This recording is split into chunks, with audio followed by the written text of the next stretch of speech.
నమస్తే, welcome to Telugu రాజ్యం. ఇవాళ మనతో పాటు senior political analyst KS Prasad గారు ఉన్నారు. సార్తో మాట్లాడదాం. సార్ నమస్తే. నమస్తే అండి. సార్, తిరుమలలో గోవులకు సంబంధించి ఆ వార్త చాలా వైరల్ అవుతూ వస్తుంది. రకరకాల వెర్షన్స్ బయటకు వస్తూ ఉన్నాయి. అండ్ దీనికి సంబంధించి ఓవరాల్గా ఏమనిపిస్తుంది, ఏం చెప్తారు? ఇద్దరు నాయుళ్ళు, ఒక నాయుడు చంద్రబాబు నాయుడు గారు, మాజీ ముఖ్యమంత్రి, ప్రజెంట్ ముఖ్యమంత్రి అండ్ అపోజిషన్ లీడర్. ఇది ఒకటి. ఈ బిఆర్ నాయుడు పూర్ణకుంభం వచ్చి మొత్తానికి టీటీడీ దేవస్థానంలో వెర్షన్స్ మీరు గమనించండి. టీటీడీ చైర్మన్, మాజీ టీటీడీ చైర్మన్ మాట్లాడాడు. ఏది భువన్ కరుణాకర్. ఆర్టికల్ 48 ఏం చెప్తాం సార్? గో సంరక్షణ, గోశాలల్లో ఎలా జరగాలి అన్న దగ్గర పరిరక్షణే జరగాలి. సహజ మరణాల గురించి మాట్లాడుతున్నాడు. ఇప్పుడు ఆర్టికల్ 48 ప్రకారం గోశాలలో మరణించిన వాటికి ఎక్స్ప్లెనేషన్స్ ఉండవా? 100 ఆవులు చనిపోయి, లేకపోతే 40 ఆవులు చచ్చిపోయి, 50 ఆవులు చచ్చిపోయి. మీకు జ్ఞాపకం ఉందో లేదో, స్టాంపేడ్ జరిగింది తిరుమలలో. అప్పుడు ఎవరు గోశాల ఇన్ఛార్జినే అక్కడ డెప్యుటేషన్ మీద వేస్తే ఆవిడ సస్పెండ్ చేశారు. ఇప్పటికి డిప్లాయ్ చేయలేదు కొత్త వాళ్ళని. డిఎఫ్ఓ ఆధ్వర్యంలో నడుస్తుంది. 3వ పాయింట్. ఆర్టికల్ 48 ప్రకారం ప్రొటెక్షన్ ఇవ్వరు. అక్కడేమో పుష్కరాల్లో చనిపోయిన వాళ్ళకి మాదేంది బాధ్యత అన్నట్టు, ఈ గోశాలది టీటీడీ బాధ్యత లేదంటే టీటీడీ గోశాలలో చనిపోయింది అంటే ఆ చనిపోయిన నెంబర్ దగ్గర కొంచెం డిస్ప్యూట్ నడుస్తుంది. మాకు ఏ డిస్ప్యూట్ అయినా అవసరం సార్.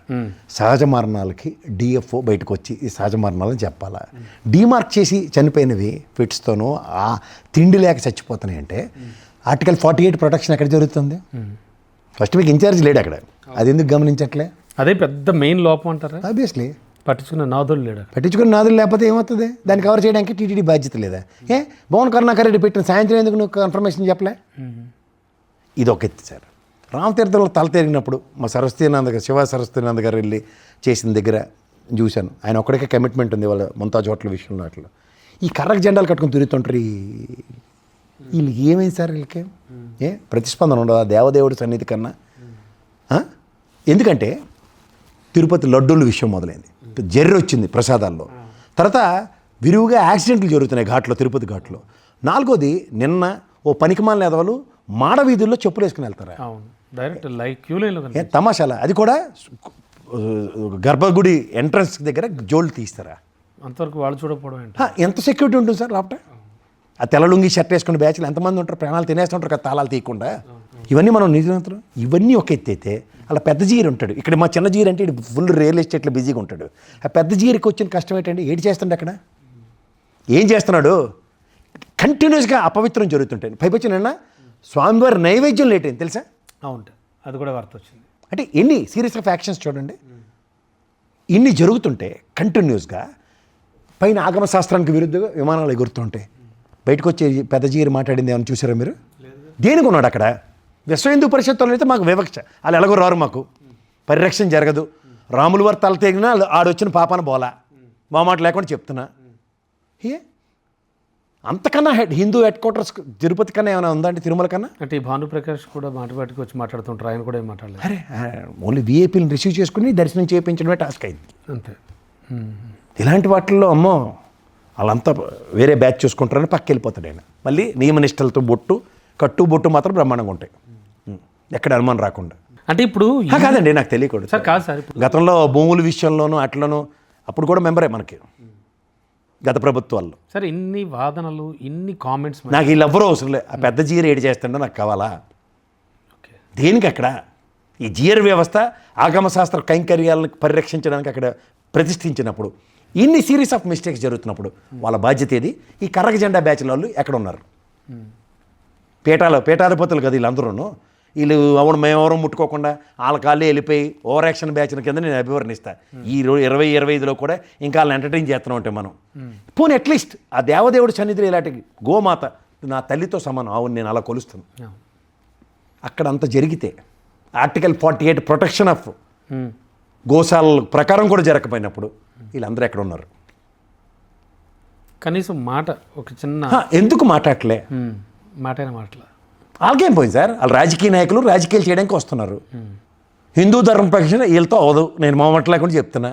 వీళ్ళోని నటిస్తున్నారు. నా దగ్గర ఛానల్ ఉంది, నేను చూపించిపోతే పిల్లి కళ్ళు మూసుకొని పాలు తాగినట్టుగా ప్రపంచానికి తెలియదు అనుకుంటే అది అమాయకత్వం ఈ రోజుల్లో. అంటే ఇది ఇన్సిడెంట్ జరిగాక రకరకాల వెర్షన్స్ వినపడుతున్నాయి. ఇప్పుడు టీటీడీ మాజీ చైర్మన్ భువన్ కరుణాకర్ రెడ్డి మాట్లాడాడు, ప్రస్తుత చైర్మన్ నాయుడు గారు మాట్లాడారు. ఎప్పుడు? పండగెళ్ళిన ప్రశ్నడా? వెంటనే రియాక్ట్ అవ్వాలంట. Instant react. ఇగోటి డిఎఫ్ఓ గారిని పక్కన కూర్చోబెట్టుకుని చనిపోయిన 10 ఆవులు, 5 ఆవులు, 1 ఆవు, 40 ఆవులు, పోస్ట్ మార్టం రిపోర్టు, సహజ మరణాలు 10, అసహజ మరణాలు 2, ఇందులో తిండి లేక చచ్చిపోయిన 1, ఇవి చెప్పాలి కదా నాకు. ఏట్లేదంటే ఇదేమైనా అభిలాషల మామూలుగా నాకేమి తెలియదని కూర్చోబెట్టరా?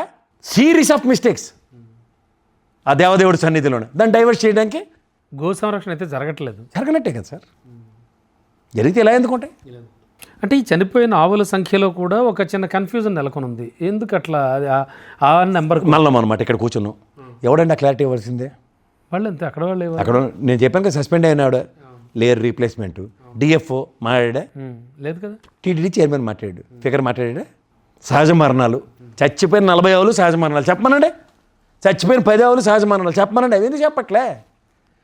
మనుషులు చచ్చిపోరా? సహజంగా చచ్చిపోవా జంతువులు?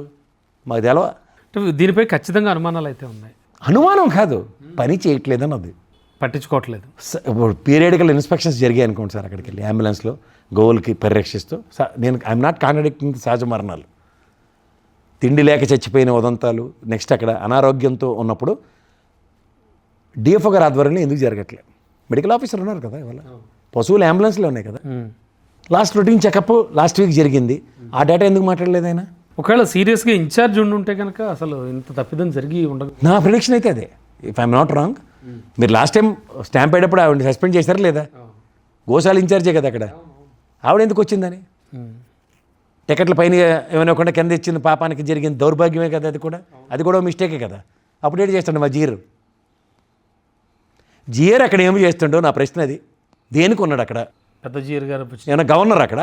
గవర్నర్ పోస్ట్ ఏది చెప్పాలంటే? ఈయన ఇక్కడ ఖాళీగా ఉన్నాడు, పని పాటు లేని వాళ్ళు తీసుకొచ్చి గవర్నర్లు ఇస్తారు, అలాగే ఇస్తారా?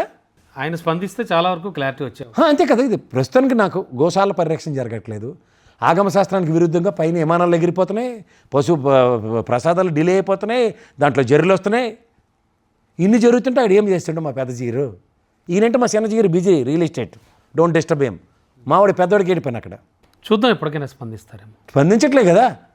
పెద్ద జీఆర్ స్పందన గురించి ఇది నా 20వ 30వ వీడియో. పెద్ద జీఆర్ స్పందన నేను చూడట్లే. చూద్దాం సార్ ఇంపాక్ట్ ఎలా ఉండబోతుంది. మళ్ళీ ఏవియేషన్ మినిస్టర్ తెలుగుదేశానికి సంబంధించిన మంత్రి, ఆ మాట చెప్పలేరండి? ఆయనకి మా దేవుడే కదా, నో ఫ్లై జోన్ కదా ఆయన. అదే అన్నీ చెప్తున్నారు మీరే, కానీ జరుగుతుంది అదే అని చెప్తున్నప్పుడు మా పెద్ద జీఆర్ ఏడు చేస్తుండు. తెలుగుదేశం పౌర విమానయాన శాఖ మంత్రి గారు మా మహానుభావుడు కింజరపు ఎర్రనాయుడు గారు అబ్బాయి. ఓకే సార్, చూద్దాం ఇంకా ఎటువంటి వెర్షన్స్ వస్తాయి దీనిపై. Thank you sir.